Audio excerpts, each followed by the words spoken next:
Halo viewers, di video kali ini saya membuat roti mentega panggang. Ini dibuat tanpa telur loh.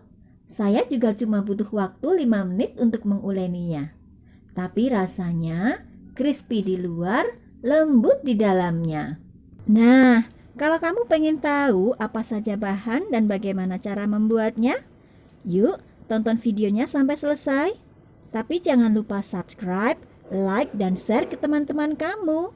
Nyalakan juga lonceng notifikasinya agar kamu tidak ketinggalan video-video berikutnya. Terima kasih ya sudah mau mampir ke channel saya.